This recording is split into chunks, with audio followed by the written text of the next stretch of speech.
कल पूरे देश में रक्षाबंधन का त्योहार मनाया गया। रक्षाबंधन के मौके पर बहनें अपने भाइयों की कलाई पर राखी बांधकर उनसे ये वचन लेती हैं कि वो सारी उम्र उनकी रक्षा करेंगे।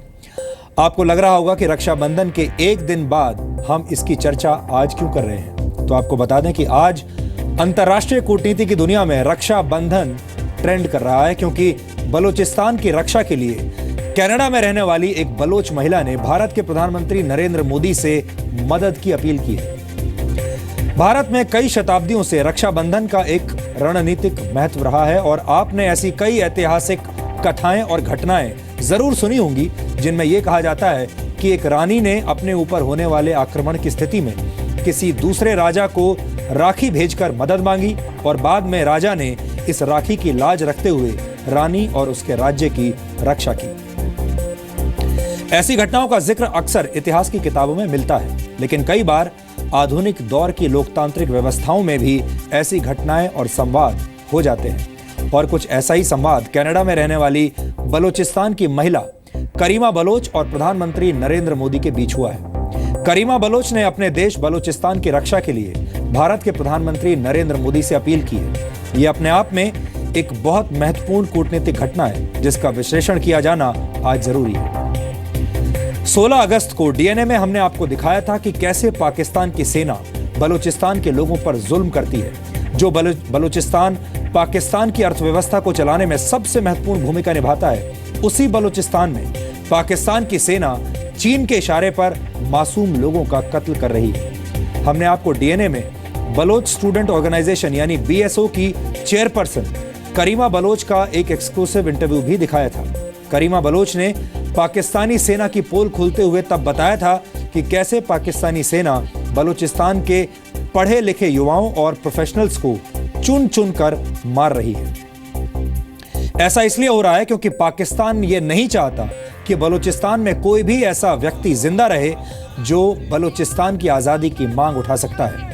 करीमा बलोच ने रक्षाबंधन के मौके पर भारत के प्रधानमंत्री को एक वीडियो संदेश भेजकर उनसे बलूचिस्तान के हक में आवाज उठाने की अपील की है और इस अपील के आखिर में उन्होंने गुजराती में भी कुछ शब्द प्रधानमंत्री मोदी के लिए बोले हैं। करीमा बलोच ने प्रधानमंत्री नरेंद्र मोदी से अपील की है कि वो बलूचिस्तान में पाकिस्तान द्वारा किए जा रहे अत्याचार की बात अंतर्राष्ट्रीय मंचों पर उठाएं और उन लाखों बलोच महिलाओं की आवाज बने जो पाकिस्तानी सेना के चंगुल में फंसे अपने रिश्तेदारों की वापसी का इंतजार कर रही है। आपको बता दें कि मार्च 2014 में बलोच स्टूडेंट ऑर्गेनाइजेशन के नेता जाहिद बलोच का पाकिस्तानी सेना ने अपहरण कर लिया था और तब से लेकर अब तक जाहिद बलोच के बारे में किसी को कोई जानकारी नहीं है।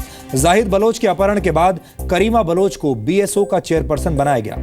करीमा बलोच बलूचिस्तान की आजादी के लिए शांतिपूर्ण संघर्ष करने वाले लोगों में से एक है। करीमा बलोच के आह्वान पर बलूचिस्तान की हजारों महिलाएं आजादी के हक में आवाज उठाने के लिए सामने आई है। पाकिस्तान की सेना द्वारा करीमा बलोच को मारने और उनका अपहरण करने की साजिश कई बार हो चुकी है, लेकिन 2015 में करीमा बलोच किसी तरह से शरणार्थी के तौर पर कनाडा पहुंच गई और अब वो कनाडा से ही बलूचिस्तान की आजादी की मांग को अंतर्राष्ट्रीय मंचों पर उठा रही है। बलूचिस्तान की आजादी के लिए संघर्ष कर रहे लोगों को एक नई ऊर्जा तब हासिल हुई जब 13 अगस्त को भारत में एक ऑल पार्टी मीटिंग में प्रधानमंत्री नरेंद्र मोदी ने कहा था कि बलूचिस्तान में अपने ही नागरिकों पर बमबारी करने वाले पाकिस्तान को कश्मीर में दखल देने का कोई हक नहीं है। और आपको याद होगा, इसके बाद 15 अगस्त को लाल किले से दिए गए भाषण में प्रधानमंत्री नरेंद्र मोदी ने बलूचिस्तान, पीओके और गिलगिट के लोगों का शुक्रिया भी अदा किया था। कश्मीर में टेरर टूरिज्म करने वाले पाकिस्तान के लिए भारत की नई बलूचिस्तान पॉलिसी किसी सदमे से कम नहीं। बलूचिस्तान के लोग शुरू से पाकिस्तान के खिलाफ भारत से मदद मांगते रहे हैं। करीमा बलोच ने अंतर्राष्ट्रीय बिरादरी में भारत और प्रधानमंत्री नरेंद्र मोदी के बढ़ते हुए रुतबे को देखकर ही उनसे ये मदद की अपील की है। और आप कह सकते हैं कि करीमा बलोच ने प्रधानमंत्री नरेंद्र मोदी की कूटनीतिक कलाई पर बलोच बंधन बांधने की कोशिश की है। इसलिए आज हमने एक बार फिर करीमा बलोच के नजरिए से बलूचिस्तान की समस्या और वहां पाकिस्तान द्वारा किए जा रहे अत्याचारों को समझने के लिए और आपको समझाने के लिए एक नया डीएनए टेस्ट किया है।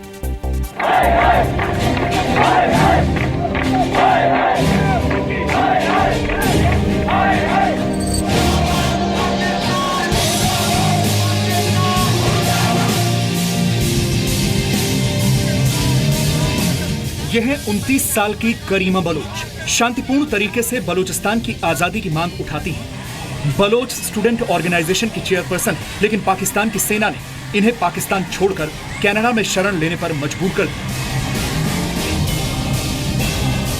मैं आपसे ये पूछना चाह रहा था कि ज्यादातर बलोच लीडर्स इस समय बलूचिस्तान छोड़ चुके हैं, आप खुद भी बलूचिस्तान छोड़ चुकी हैं। क्या ऐसे हालात थे जिनकी वजह से आपको बलूचिस्तान छोड़ना पड़ा? देखिए, मैं यहाँ पे अपने लोगों को रिप्रेजेंट करने आई हूँ, लेकिन ये हकीकत है कि बलूचिस्तान में मेरी जान को खतरा था। मेरे घर पे 4 दफा मॉर्टर से उन्होंने हमला किया। मेरे घर पे 4 दफा छापे मारे मुझे अरेस्ट करने के लिए। मेरे नाम पे कई केसेस उन लोगों ने झूठे बनाए। बलूचिस्तान में पाकिस्तानी सेना के अत्याचार के इंतहा यह है कि वहां आजादी की मांग उठाने वाले लोगों को मार दिया जाता है, उनका अपहरण कर लिया जाता है, उनके घर जला दिए जाते हैं। लाखों बलोच महिलाएं ऐसी हैं जिनके भाइयों को पाकिस्तानी सेना उठा कर ले गई। आज तक उनमें से किसी का भी पता नहीं लगा है।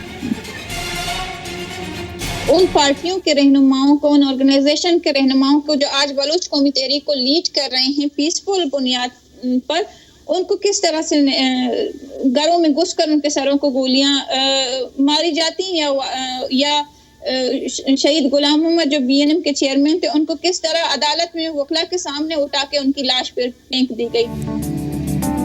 लेकिन अब करीमा बलोच ने भारत के प्रधानमंत्री नरेंद्र मोदी को अपना भाई मानते हुए उनसे रक्षा की गुहार लगाई है।